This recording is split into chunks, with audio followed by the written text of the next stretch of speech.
નમસ્કાર મિત્રો, સ્વાગત છે તમારું આપણી આ YouTube channel government pension salary info and ન્યૂઝમાં।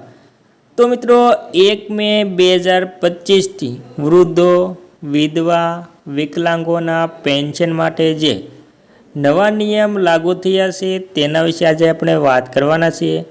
તો મિત્રો ટૂંકમાં જોઈ લઈએ તો ગુજરાત રાજ્યના વૃદ્ધ લોકોના પેન્શનમાં વધારો, 65 વર્ષથી ઉપરનાને પેન્શનનો મળશે લાભ। તે ઉપરાંત જોઈએ તો પેન્શન મેળવવા માટે કેવી રીતે અરજી કરવી, કયા પુરાવા, કોણ કરી શકશે અરજી, તે સંપૂર્ણ વાત આપણે આજે આ વિડીયોમાં સાવ સરળ શબ્દમાં કરવાના છીએ। તો મિત્રો તમે પણ ગુજરાત રાજ્યના વૃદ્ધ, પેન્શનરો, વિધવા, વિકલાંગ છો તો તમારા માટે આ માહિતી કે સમાચાર ખૂબ જ અગત્યના છે। તો મિત્રો બધી જ વાત વિગતવાર કરતાં પહેલાં જો તમે આપણી ચેનલમાં નવા હોય તો આપણી ચેનલને સબસ્ક્રાઈબ કરવા નમ્ર વિનંતી, કેમ કે આવી કોઈ પણ નવી અપડેટ આવે તે નોટિફિકેશન સૌથી પહેલાં તમને મળી રહે। અને મિત્રો વિડીયો ગમે તો એક લાઈક કરવાનું ભૂલતા નહીં। મિત્રો તમામ વાત વિગતવાર કરીએ તો ભારત સરકારે 2025થી વૃદ્ધાવસ્થા, વિધવા અને વિકલાંગતાના પેન્શન યોજનાઓમાં ઘણા મોટા ફેરફાર કર્યા છે। આ ફેરફારો 1 મે 2025થી અમલમાં આવશે અને તેનો હેતુ સમાજના નબળા વર્ગોને વધુ નાણાકીય સહાય અને પારદર્શિતા પ્રદાન કરવાનો છે। અને મિત્રો હવે પેન્શનની રકમ વધારીને 10,000 રૂપિયા કરવામાં આવી છે, જેનો સીધો ફાયદો લાખો લોકોને થશે। નવા નિયમ હેઠળ એપ્લિકેશન પ્રક્રિયા, પાત્રતા અને ચૂકવણી સિસ્ટમમાં પણ ઘણા સુધારા કરવામાં આવ્યા છે। આ લેખમાં આપણે વિગતવાર જાણીશું કે નવા પેન્શન નિયમો 2025 શું છે, કોણ પાત્ર છે, કેટલા પૈસા મળશે અને કેવી રીતે અરજી કરવી। નવા પેન્શન નિયમો 2025 જાહેરાતો નીચેના કોષ્ટક નવા પેન્શન નિયમો 2025ના મુખ્ય મુદ્દાઓ સંક્ષિપ્તમાં વર્ણન કર્યું છે। તો મિત્રો યોજનાનું નામ છે વૃદ્ધાવસ્થા, વિધવા અને વિકલાંગ પેન્શન યોજના। લાગુ થવાની તારીખની વાત કરીએ તો 1 મે 2025। લાભાર્થી કોણ છે તો વૃદ્ધ લોકો જે 60 વર્ષથી ઉપરના છે તે, વિધવા મહિલાઓ માટે 18 વર્ષ ઉપર, અપંગ માટે પણ 18 વર્ષ ઉપર। તે ઉપરાંત માસિક પેન્શનની રકમની વાત કરીએ તો 3,000 રૂપિયાથી 10,000 રૂપિયા કેટેગરી પર આધારિત। વાર્ષિક આવક મર્યાદાની વાત કરીએ તો 1 લાખ કરતાં ઓછી। અરજી પ્રક્રિયાની વાત કરીએ તો ઓનલાઈન અથવા તો ઓફલાઈન બંને રીતે। ચૂકવણીની સિસ્ટમ ડાયરેક્ટ બેનિફિટ ટ્રાન્સફર। તે ઉપરાંત મિત્રો નાણાકીય સ્ત્રોતની વાત કરીએ તો કેન્દ્ર અને રાજ્ય સરકારનું સંયુક્ત યોગદાન। ન્યૂનતમ અપંગતાની વાત કરીએ તો 40%, અગાઉ તે 60% હતું। પુનઃલગ્ન પર પેન્શનની વાત કરી લઈએ તો વિધવા પુનઃલગ્ન પર પેન્શન બંધ નહીં થાય।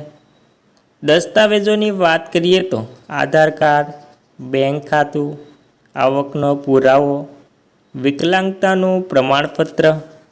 અને મિત્રો હવે મુખ્ય ફેરફારોની વાત કરીએ તો વૃદ્ધાવસ્થા, વિધવા અને વિકલાંગ પેન્શન યોજનાઓમાં મુખ્ય ફેરફારો। સરકારે 2025માં પેન્શન યોજનાઓમાં ઘણા મોટા ફેરફારો કર્યા છે, જે લાભાર્થીઓને વધુ લાભ આપશે। ચાલો આ ફેરફારોને વિગતવાર સમજીએ। પેન્શનની રકમમાં વધારો। હવે પેન્શનની રકમમાં રૂપિયા 3,000થી શરૂ થઈને રૂપિયા 10,000 થશે। વિધવા મહિલાઓને રૂપિયા 6,000 સુધીનું માસિક પેન્શન મળશે અને ગંભીર રીતે વિકલાંગ મહિલાઓને 10,000 સુધીનું પેન્શન મળશે। ડાયરેક્ટ બેનિફિટ ટ્રાન્સફર એટલે કે ડીબીટી તમામ લાભાર્થીઓને પેન્શનની રકમ સીધા તેમના બેંક ખાતામાં મોકલવામાં આવશે। તેનાથી ભ્રષ્ટાચાર ઓછો થશે.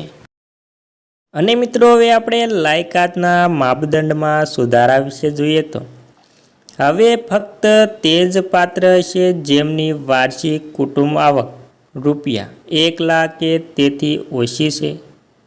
વિકલાંગતાની લઘુત્તમ મર્યાદા ઘટાડીને 40% કરવામાં આવી છે. અરજી પ્રક્રિયાની વાત કરીએ તો હવે અરજી ઓનલાઈન અને ઓફલાઈન બંને રીતે કરી શકાય છે. પંચાયત, મ્યુનિસિપલ કોર્પોરેશન અથવા તો ડિજિટલ સેવા કેન્દ્ર પર અરજી કરી શકાય છે.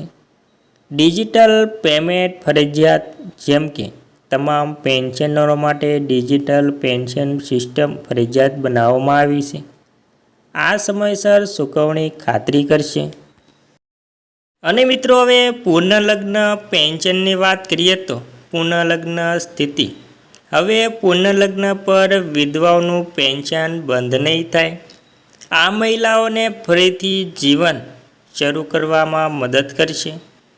પેન્શન યોજનાઓ માટે પાત્રતા માપદંડની પણ વાત કરી લઈએ તો પેન્શન યોજનાના લાભ મેળવવા માટે નીચેની પાત્રતા જરૂરી છે, જેમાં વૃદ્ધાવસ્થા પેન્શન માટે ઉંમર 60 વર્ષ કે તેથી વધુ.